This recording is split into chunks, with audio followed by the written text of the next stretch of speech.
Okay, we'll call the management meeting for February 1st, 2016 to order. Are there any public comments?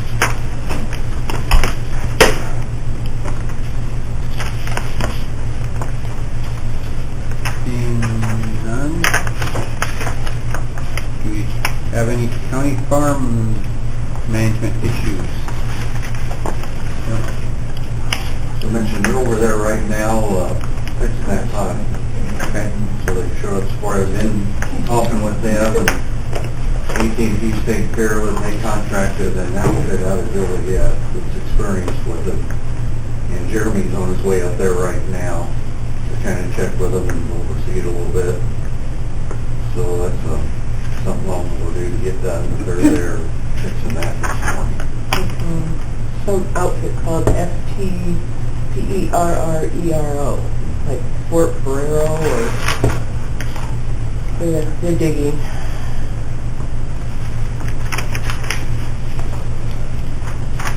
That's what I had. Okay. Any other issues on the farm? And we will move to AT&T contract. And I think we all have some emails there.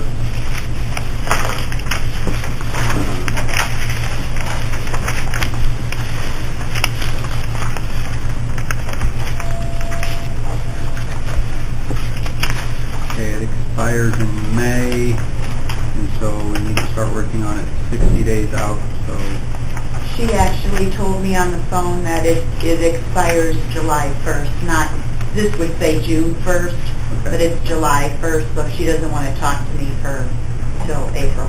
Okay, so we'll just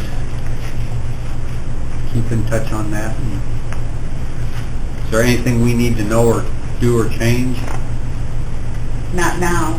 When we get the contract, we'll have to approve the new contract. And there's the one other thing I did when I was on the phone with her is move that state's attorney fax to a contract. We can't put it on the Centrex contract because it's a POTS line, so it doesn't go with anything else. And that, the cost of that has gone from $70 a month over the last 14 months to $105 a month. So I at least got that on a one-year contract at $45 a month. So we reduced the cost of that a little bit, but it's still an outlier. There's no other lines like that. So it sits out there by itself. We don't get the best pricing on it, but it's a heck of a lot better than what we're at right now. That's our fax line, our dedicated fax line. Yep, Then maybe we'll do away with that. that'd be great. Yeah. Let But me know you now said- before we sign this contract if you're going to. Let me talk to the office. I mean, I know DCFS, there's a few Right. agencies that still send stuff to us, Right. but they can also email it. Jim, we can't hear you over here. It's private conversation, so if you weren't talking about the, we have a dedicated fax line, and that's what she's talking about. Anita's talking about the state attorney's fax line, which apparently was $70 a month, and Right. is going to go up, and she's tentatively negotiated it down.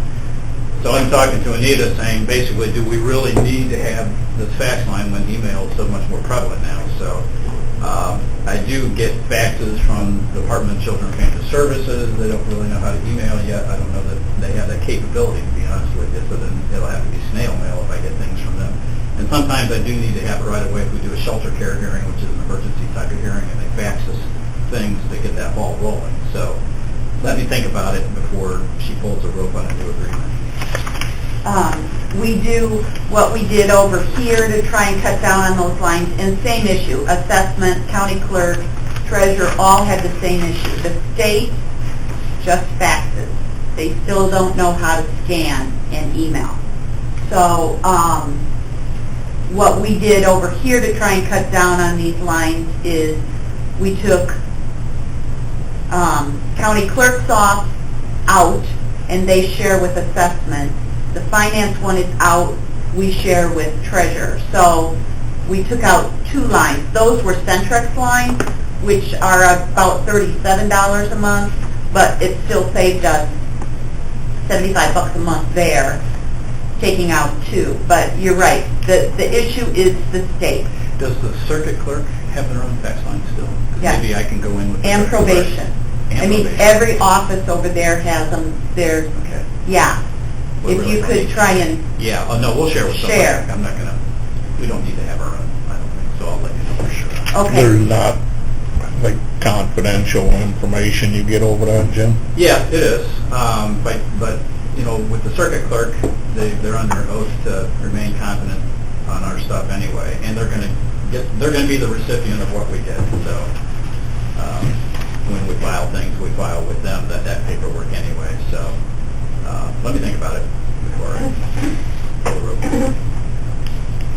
Thanks for sharing your private conversation. That's fine, anytime. Okay. Maintenance supervisor report. Larry? I called Ideal out of Bloomington. They're the ones that do the asbestos removal on this piping we're going to do in the jail. I got a verbal from them Friday. I haven't got the contract. We're supposed to get it to the sheriff. But verbally it was $6,900.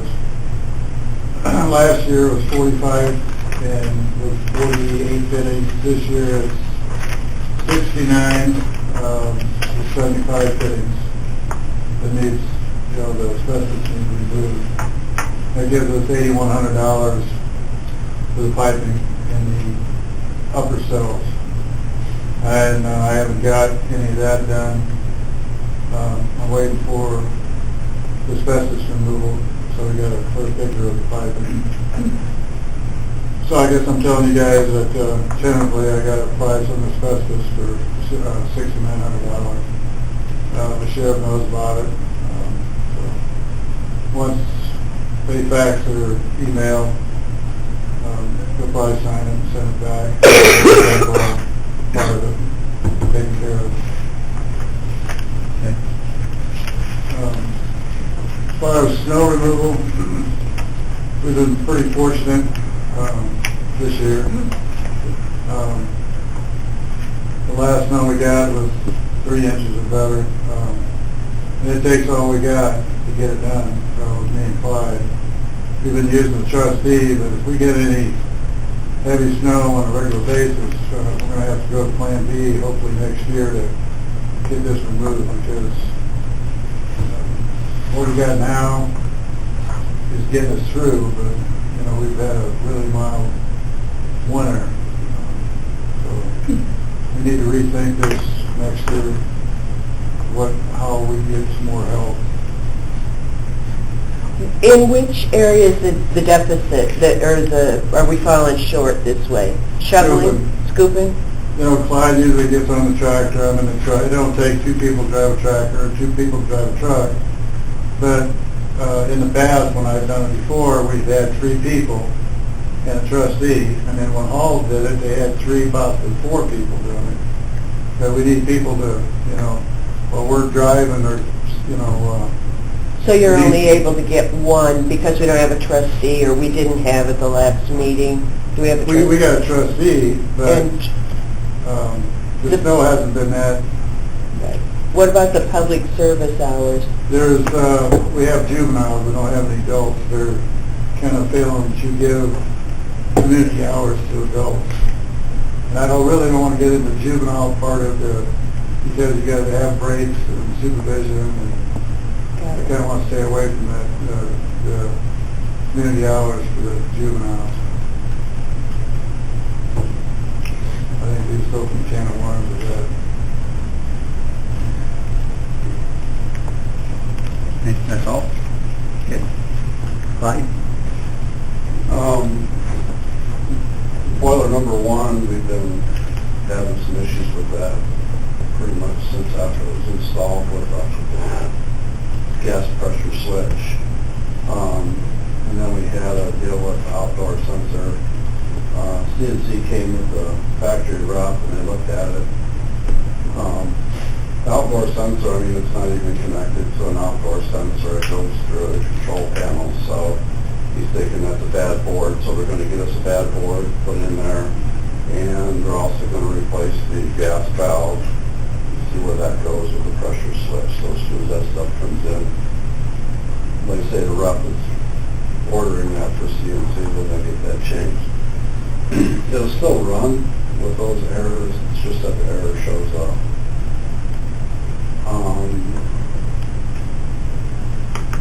With animal control moving into the other office, we had some furniture we moved around, and I called Lexi to sign to get the signage put on the door.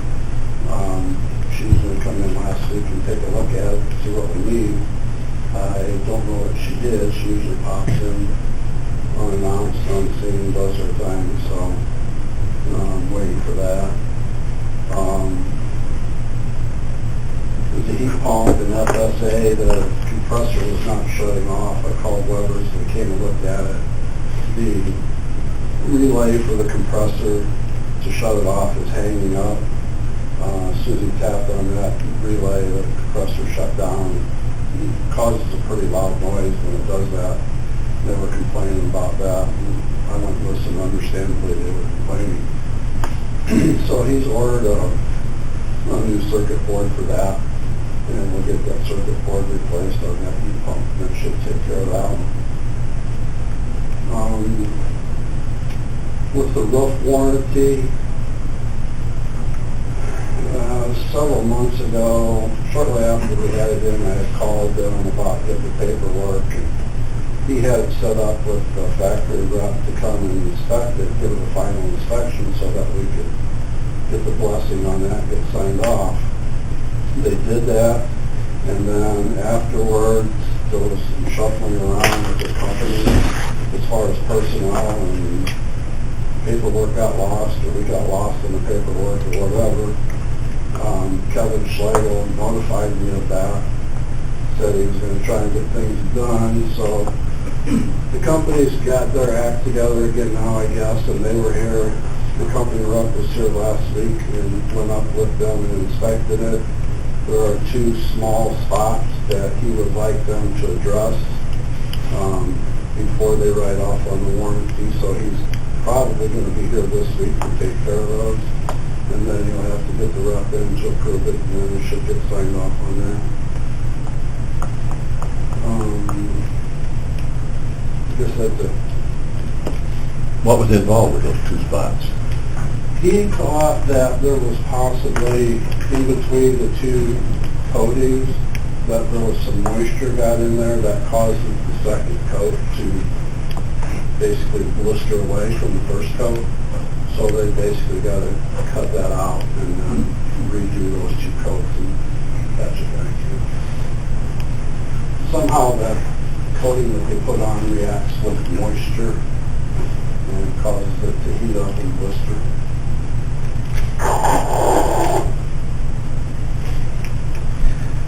Okay.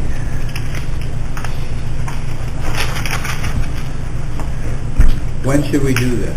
Old business? Yeah, I was thinking old business. Okay. All right, then we'll do claims. Anybody got anything on claims? Yeah, I got a question on household supplies for the courthouse. Everything looks pretty much in line, but we've used 25% of it. If I'm reading this right, 25% of the year's budget already, and we're 1 month in. What's going on with that? Well, it should be leveling off now because expenses going down in the jail. We were up at, up to 30 in the jail with a lot of toilet paper, a lot of paper towels and stuff. So that should be coming down because expenses are coming down. And we've had a lot of juries too, so that takes quite a bit of our plating too. It's a messy jury. It was a messy jury. Are you going to address that you're going to approve all the claims, including the ones for the courthouse? Okay, yeah. They decided that it's going to move the courthouse claims to management from judicial Right. for maintenance stuff. All the other stuff is still going to stay in judicial. That's why that's even on our thing this time. Hasn't been. Any other questions on the claims? Motion to approve. Have a motion, is there a second?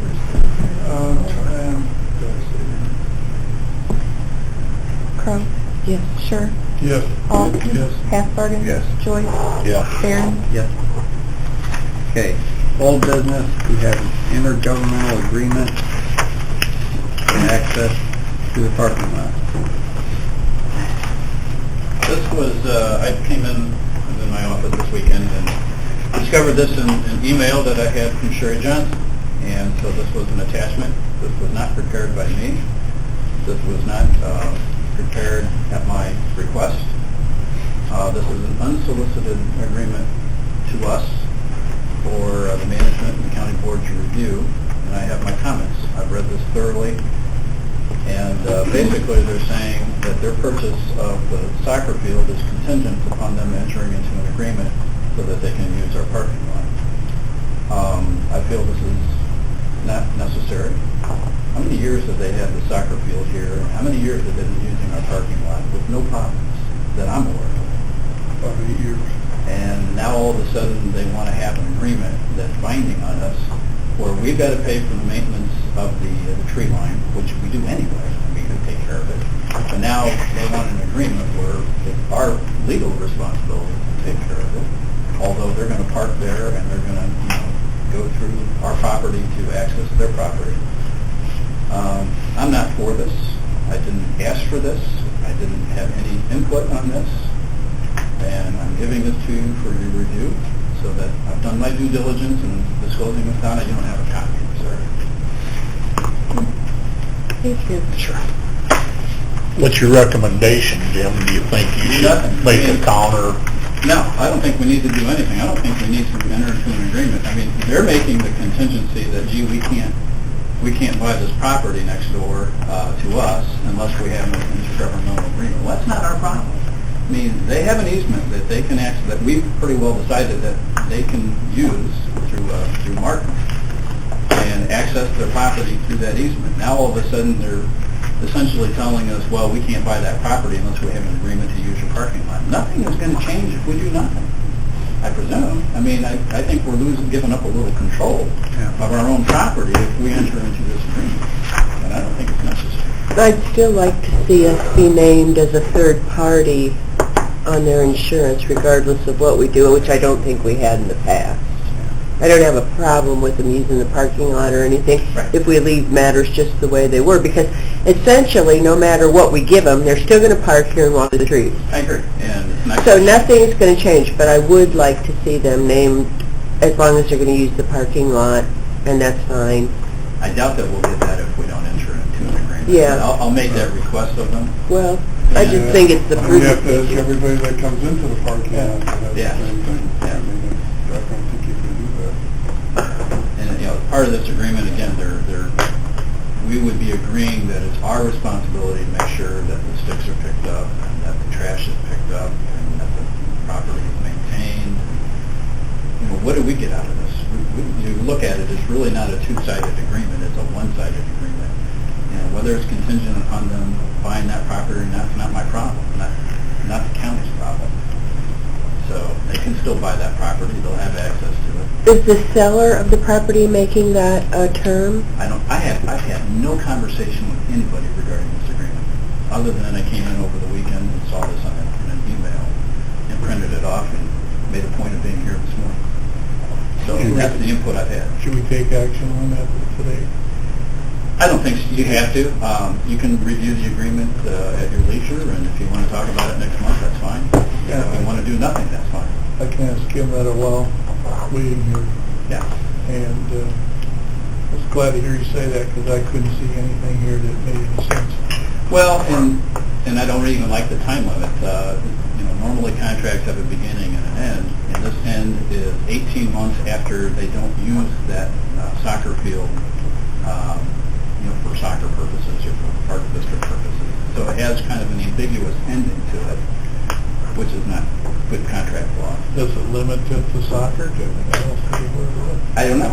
That's what's not good about this agreement. You might wind up that they have a building out there someday. Sure, they could. They could build a swimming pool there, and still use our parking lot for the swimming pool. Who knows? But I just don't see any benefit to the county in executing being a part of this agreement.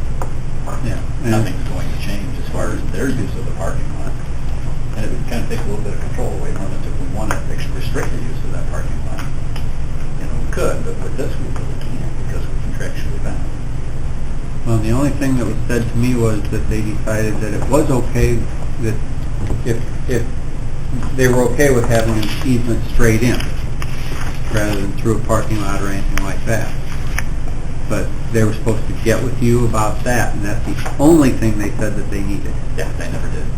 I've had no conversation with them since, we talked.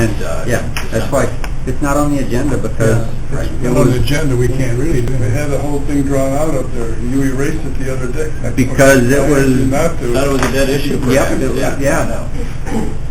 so. I'll move it to next. I'm glad to hear that you didn't do this or. I did not do this, that's why, I knew what you were thinking as I handed this out, what's Divine, giving us now, but I had no input on this, I didn't know it was coming my way to be considered, but they just sent it to me and asked me to disseminate it to the board. I did, and I'm giving you my thoughts of what I think about it. So, Well, we don't have to take any, action on it, no, there's no requirement. was anybody's thoughts on it? I think we have to delay it to next meeting, but I guess that would give them the time to elaborate on what they want to say about it, but as it looks now, I can't see what I guess if they contact Mr. Devine in the meantime, what would our position be? Well, I'll come back next month, Lyle, and I will contact Sherry. I'll email her, letting her know that I handed this out. I'll also give her my thoughts of what I think is wrong with the agreement, and then I'll see what feedback I get from her or their attorney, and then I'll report next month. put it on the agenda then. I guess. If anybody contacts him about anything further, or any of us, should be put on the agenda for proper discussion. Okay. All right, well, we can put it back on the agenda. Are you gonna be able to be here next month? I should be able to, I mean, if they come in with questions on the legal side of this. yeah. Jury calendar starts March 7th next month, so I'll be able to be at the next management meeting. All right, any other old business? Any new business?